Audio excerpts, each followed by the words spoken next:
In a candlelit monastery chamber with a large open window to the forest, Esther Perel sits alone at an aged wooden desk. Her hands are resting on an unopened book, her gaze turned inward rather than toward the page. The room is filled with ivy creeping through the stone walls, nature trying to enter thought. A golden ray of light pierces the window, spotlighting her contemplative face. An hourglass leaks sand into a blooming flower at its base. This is the beginning of awareness, a silence that speaks. Esther stands barefoot in a dense misty forest, draped in a Renaissance-style emerald gown. In front of her is a large, ornate mirror carved with symbols of the zodiac. But the reflection is not literal. It shows her inner self, fragmented, childlike, yet deeply wise. Birds fly from the mirror's edge, symbolizing fleeting thoughts. She holds a hand to the mirror but doesn't touch. This is the meeting, noticing the self without yet grasping. Set in a medieval study lined with scrolls and celestial maps, Esther wears a scholar's robe and observes a miniature version of herself inside a glass orb.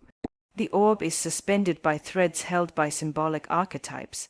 The shadow, the lover, the mother. A feather pen floats mid-air, writing questions on parchment by itself. This is the internal study, the inquiry that seeks no answer, only understanding. Esther walks through an ancient grove of whispering trees, each tree carved with phrases in forgotten languages. The wind carries snippets of memories. She holds a chalice that captures the wind, her face calm, her eyes listening to the invisible. Small abstract shapes float around her, representing thoughts unspoken but felt. The grove glows with golden moss, an ancient place of internal resonance. In a dim Renaissance cathedral, light pours through a stained glass window depicting human emotions. Esther sits across from a shadowy figure that resembles her, not as a threat but a companion. They share a scroll between them with incomplete sentences. Candles float mid-air, unanchored, burning without melting. This is the intimacy of allowing all parts of the self to have a seat at the table. A surreal abstract expressionist piece Esther floats mid-air, surrounded by words made of smoke. Each phrase hovers above her like soft halos, but her mouth is closed. Her eyes are lit with fire. The canvas is textured and turbulent, like Van Gogh in Psychological Spiral. The tension lies in what is not said, in how thought can drown action when not met with care.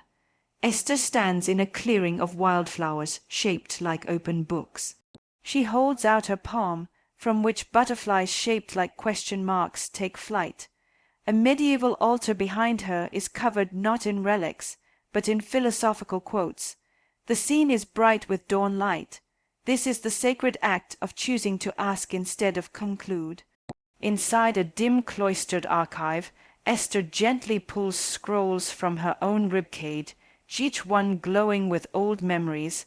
The room is filled with anatomical sketches, symbolic maps, and botanical print, inner and outer worlds merging. Her expression is tender, almost maternal.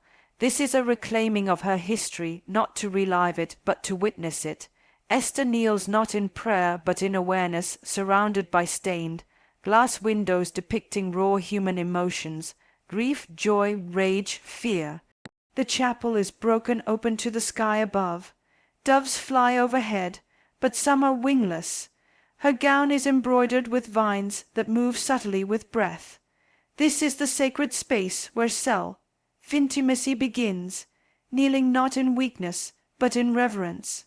A Renaissance courtyard encircles a reflecting pool shaped like an open eye. Esther walks a labyrinth of stone beneath her feet, symbolizing the daily act of returning to the self. Each step leaves a flower in its place. Overhead time bends, clocks without hands hang from olive trees, the act of showing up again and again. Esther sits in a garden where statues of her past selves are slowly being overtaken by blooming vines. She gently places a crown of herbs on one statue, honoring instead of rejecting. Light falls in diagonal bands across the scene, like divine permission. The moment is intimate and lush, allowing what was to live beside what is. A floating abstract scene where Esther stands on